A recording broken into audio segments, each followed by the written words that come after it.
شیعوں کی کتابیں میں نے پڑھی، ان کے علماء بھی میں جانتا ہوں، میں نے ان لوگوں کو پڑھا ہے، ایمانداری سے پڑھا، اور ان کے اصل دفتر میں نے کنگالے کہ شیعہ کہاں سے چلے اور ان کا علم کیا۔ میں اللہ کو گواہ کر کے کہتا ہوں کہ ان میں بڑے بڑے فاضل پیدا ہوئے، ان کے پائے کا ایک بھی نہیں آپ دکھا سکتے۔ اس عالمی مقابلے میں گیا، شیعہ ایسے مضبوط تھے، ایسے مضبوط، اور وہ اللہ آپ کا بھلا کریے کہ شیعہ بہت تکڑا قسم کا آدمی ہے۔ یہ جو سرکاری ہماری بحث چلتی ہے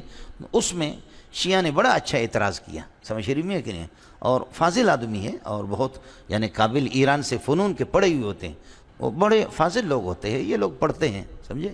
میں ایران جب گیا ہوں، ویسے تو ایران 15-20 مرتبہ گئے، لیکن جب ہم گئے ان سے، جب ہمارے بحث مباحثہ ہوئے،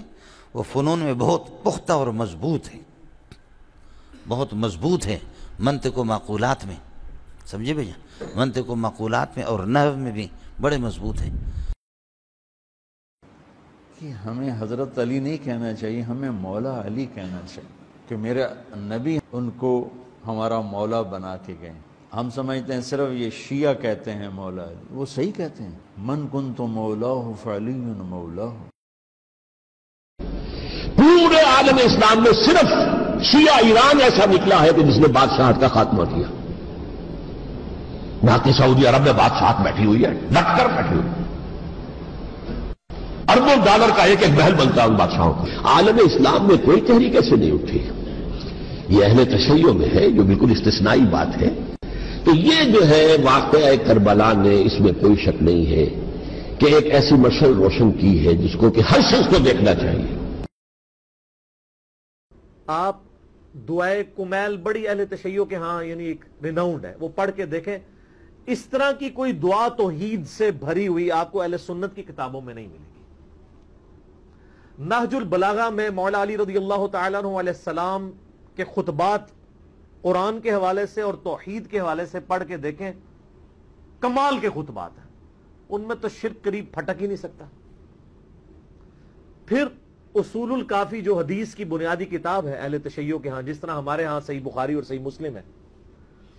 اس میں اگر آپ شروع میں چیپٹر پڑھیں کتاب الکفر والایمان، سر اتنی گاڑی توحید ہے اور اتنی ننگی تلوار ہے اس میں توحید کی کہ اس طرح کی آپ کو سخت احادیث بخاری مسلم میں نہیں توحید کے حوالے سے ملیں گی۔ ورنہ کون جانتا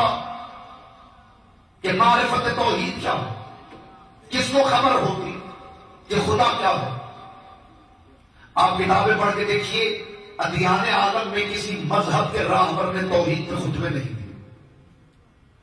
کسی نبی نے توحید پہ خطبے نہیں دیے۔ تورات پڑھیے، زبور پڑھیے، چاروں اناجیل پڑھیے، صحیفہ حبقوق، صحیفہ یرمیہ، صحیفہ ابراہیم، زرتشتیوں کی جامع صرف نامہ پڑھیے، ہندوؤں کی بھگوت گیتا پڑھیے، رامائن پڑھیے، مہابھارت پڑھیے، عالم اسلام کی کتابیں پڑھیے، کسی نبی نے بھی توحید پہ خطبے نہیں دیے، حتیٰ کہ سید الانبیاء نے بھی توحید پہ خطبے نہیں دیے۔ توحید پہ خطبے دیے ہیں فقط علی ابن ابی طالب، اور علی ہی کو دینے چاہیے تھے، اس لیے کہ علی کے علاوہ کسی پہ خدا ہونے کا شبہ نہیں ہو رہا تھا۔ اور معصوم فرماتے ہیں کہ علی کا اور جلی کا آپس میں معاہدہ تھا، خدا نے کہا ہے علی تو ساری زندگی بتا لا جلی کیا ہے، پھر